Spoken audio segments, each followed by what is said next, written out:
following is a presentation given at the TIE Texas Funding Forum 2015 in January. The partners are TEN, the Texas Entrepreneur Networks, and the Business Makers Show, sponsored by Baker Hughes Incorporated. This presentation is from LikeCharityConnect. So you have 10 minutes to pitch, and we'll go from there. Great. Listen, thank you everybody for coming online and to learn about Like Charity. Like Charity is a donor recruitment platform for leading charities, which basically means we provide donor recruitment as a service to charities that currently spend over $20 million a year fundraising. There's some legal bits there, which I'm sure you all are aware of. So in the US, charities spend $48 billion a year acquiring donors, mostly using direct mail, telemarketing, and relatively old techniques. And in return for that $48 billion spend, charities receive $241 billion from about 143 million people. So generally, people are very generous. Over 57% of people in the US will have given to charity in the last 30 days, one of the most generous countries in the world. And this is really an area that Like Charity focuses on. And what we particularly focus on is solving some of the challenges facing charities. And the big challenge they're facing right now is that their effectiveness is declining in terms of fundraising. The old techniques of direct mail, telemarketing, even television advertising through their traditional methods really is declining. And they have a significant expertise gap when it comes to embracing new methods, particularly where they're methods involving social media, mobile, and techniques that are highly complex. And then they also suffer from risk aversion. So often the innovation programs they have are quite risk averse, so they don't invest a lot in trying new methodologies and testing new processes. And that's where Like Charity comes in. So what we do is we integrate TV, mobile, and social media to optimize the whole donor acquisition process for leading charities. And we start with discovery. So typically, donors discover causes while watching television, using their mobile devices, or on social media. So we focus where people consume content today, and we place advertising for charities into these mediums. But then we channel that engagement through mobile using partners such as IBM Watson, Listen Fundraising, and Total Fundraising, who have specialist telephone operators who can engage consumers, answer questions they have, and ultimately take that engagement process. We then analyze how the donors engage with it, how they're engaging around the cause, and we optimize the entire process then using data from AC Nielsen's and again IBM Watson to ultimately lead the donor to converting. And in conversion, then we use payment technologies that are highly integrated with cell phones, which allow for a very smooth conversion.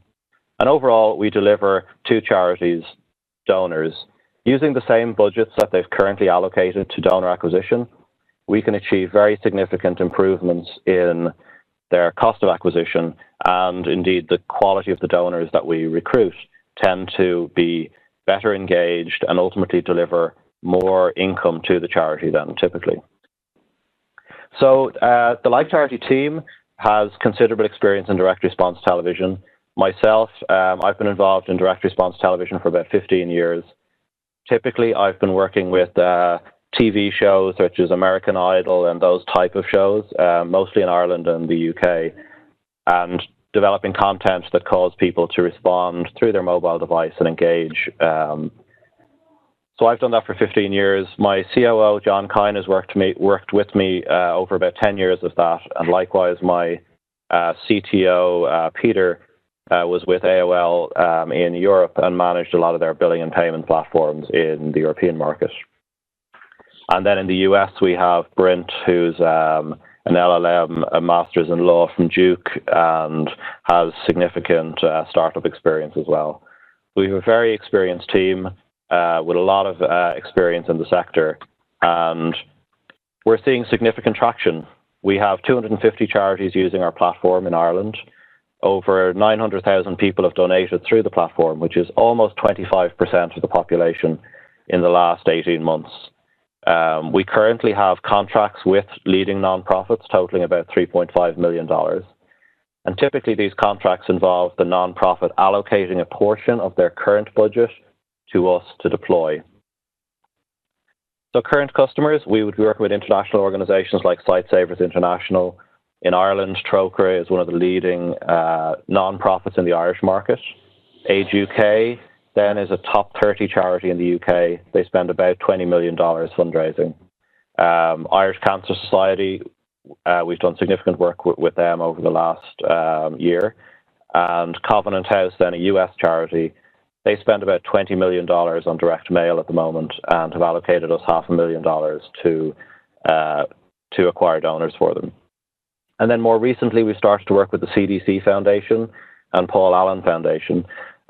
We're actually doing a piece on the Super Bowl next week with Paul Allen if he can get agreement with the NFL. There's a small dispute there as to which charities they can push, but we're seeing very significant traction and opportunity in the US right now with two major clients and significant further opportunity.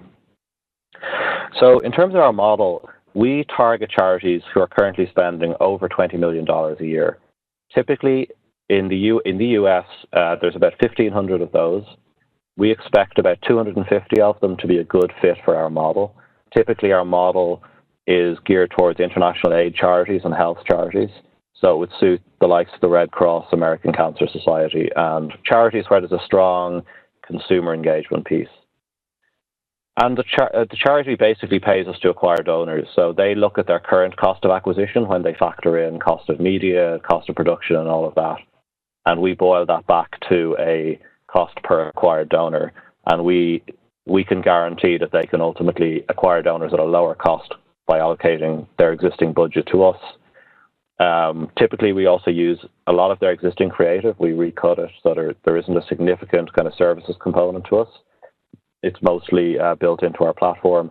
It takes us about 6 weeks to onboard a client from really initial engagement through to having materials from them. And then we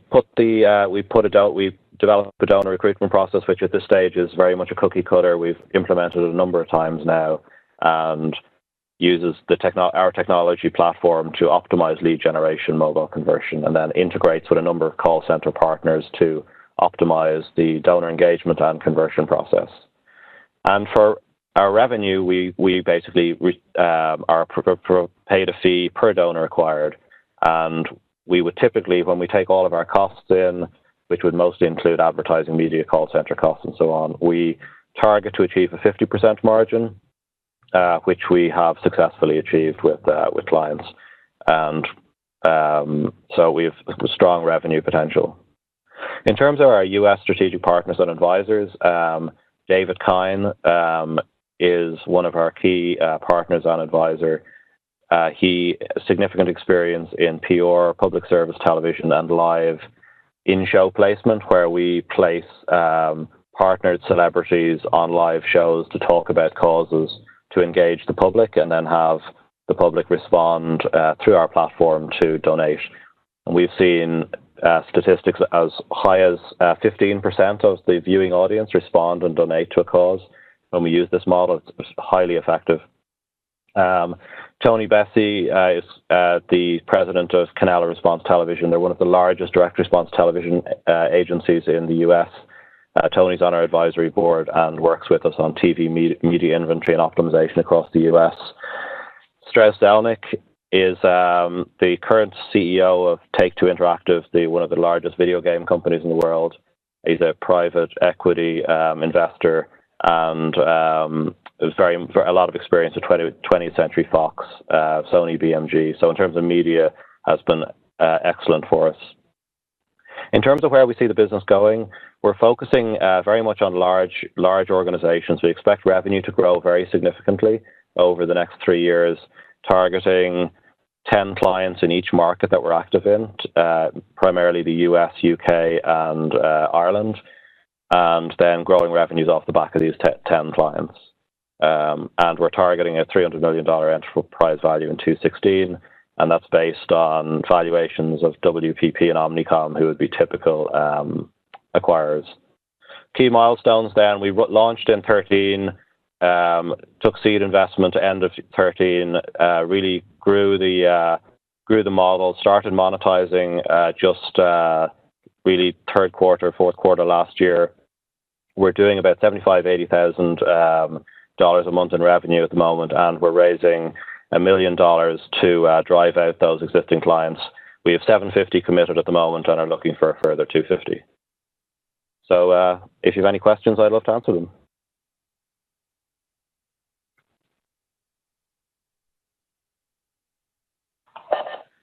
Yeah. This is Kumar from Thai Angels. Hi there. Hi. Yes. The first question I had is, could you tell us what is it that they have in place today that you're solving? And second question, talk a little bit about competition. And third, what do you plan for an exit?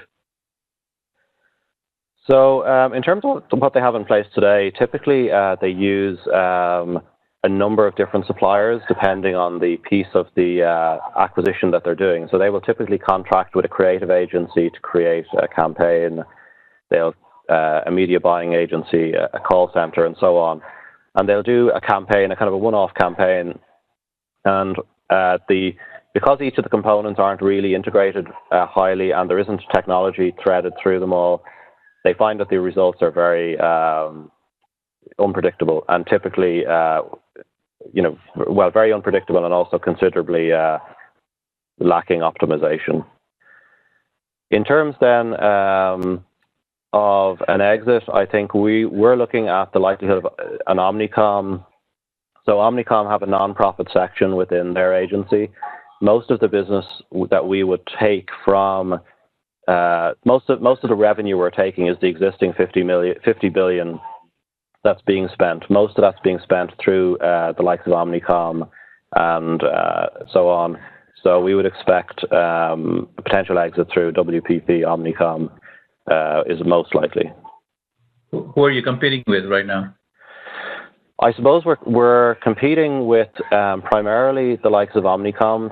There isn't any direct competitor providing performance-based or fully integrated solution at the moment. So I suppose we would be competing mostly with direct mail operators and telemarketing operators, where they would be providing direct mail services. Okay. Thank you. Deb Mansfield here. Trying to find out, are you an org or an Inc? And second, any concerns for Me Too's that'll come forward to capture market? Thank you. So we're an Inc. We're very much for profit. And in terms of copycats coming through, that's certainly something that we keep a close eye on. It's not that easy for competitors to be aware that we exist because we're typically invisible in the entire process. We have a relatively small client set, and we tend to attract most of our clients through existing relationships and existing clients. So our pipeline is very strong, and it's all through referral and kind of key contacts within the sector. So we're not very public, but in terms of solidifying our position, what we do have a strategy where we acquire a lot of donor-related data. So in Ireland, we have about 25% of the population. We have data about what causes they support. And we are looking at a strategy where we take that data and facilitate those donors sharing that data with brands with brands that will also support their causes. And with this model, we can generate significant additional income to nonprofits, while at the same time building a network effect where, as more nonprofits join our platform and more donors give through our platform, that data becomes more valuable, and also ring fences our position within the market, making it much more difficult for people to enter. Okay. What is the valuation you're currently looking at?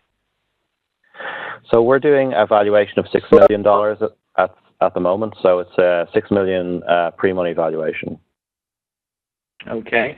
One of the other questions is, I imagine the vast majority of charitable dollars come from people over 35. Do these methods really work for people in that demographic? Yes, like there's a strong perception that most of the dollars come from people over 35, but actually when you look at the data and provide an audience with a wider way of engaging, we find that we're able to reach down into the younger demographic, and also find that that younger demographic not only give, but give more and give easily. So it's with this model, we do attract over 35s, but we also attract under 35s quite successfully. All right, great. Well, that's all the time we have for those questions right now.